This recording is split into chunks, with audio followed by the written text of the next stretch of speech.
Okay, let's dive in.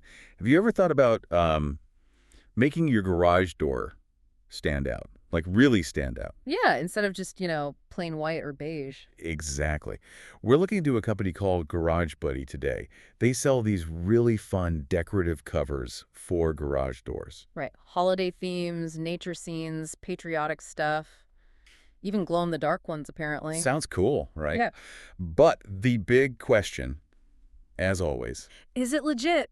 Is Garage Buddy a brand you can actually trust? That's our mission for this deep dive. yep, we're going to look at their online tracks, their history, what customers are saying, Yeah. the whole picture. Cutting through the noise, basically, so you know if it's worth hitting that buy button. So first up, their digital presence. What are we seeing online? Well, they're definitely visible. They seem pretty active on social media. How active are we talking? They've got over 37,000 followers just on Facebook. That's quite a base. Okay, 37K followers, that usually signals, some level of stability, doesn't it? Not just a pop-up shop. Usually, yes. But here's where we need to dig a bit deeper. We found a little bit of a mismatch. Ooh, what kind of mismatch? Well, the website domain itself, garagebuddy.com, it's only been active since September 2023. Okay, fairly new then. Right. But on their social media, they're claiming they've been operating for over 2 years. So, a discrepancy there. What does that suggest? A red flag?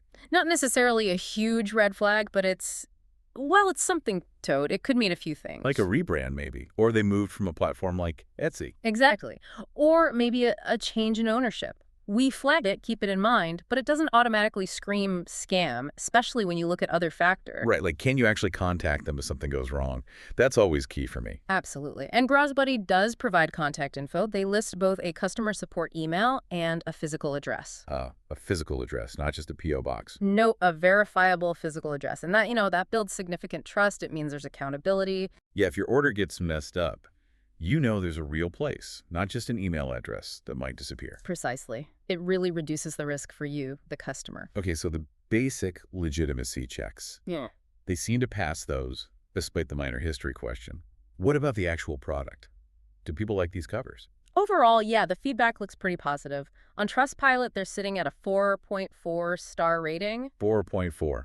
Out of how many reviews? Over 1,500. So that's a decent sample size. Suggests most people are pretty happy. And what specifically are they happy about? Is it just the look?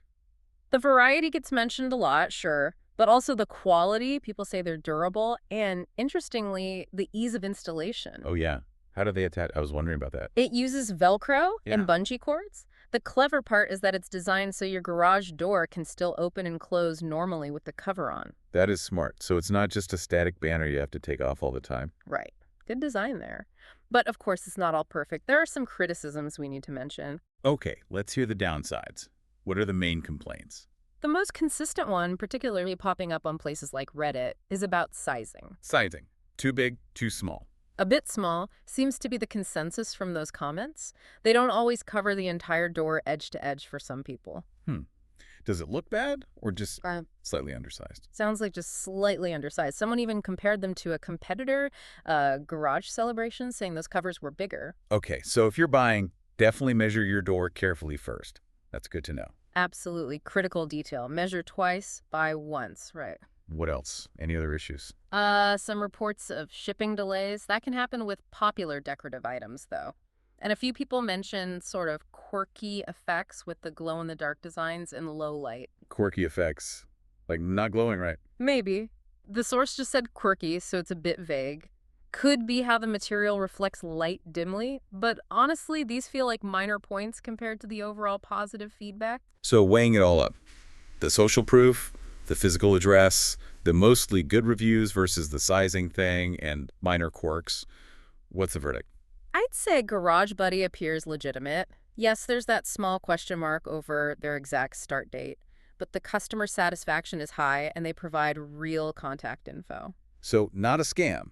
A real business with a product people generally like, Just maybe be careful about the exact sizing for your door. Pretty much. The issues seem like known minor drawbacks, not, deal breakers for most people. Right. It really shows how you have to look at everything together when you're checking out an online store these days. Exactly. You weigh those vanity metrics like the 37,000 followers against the real accountability metrics like the Trustpilot score and that physical address. They paint different parts of the picture. Which brings us to the final thought for you, the listener. All right. When you land on a site like this, what gives you that instant gut feeling of trust? Is it the big flashy follower count? Or is it knowing there's a real street address you could, theoretically, track down if your order goes sideways? Yeah, which one actually makes you feel safer clicking add to cart? Something to think about. Definitely. Thanks for joining us for this deep dive.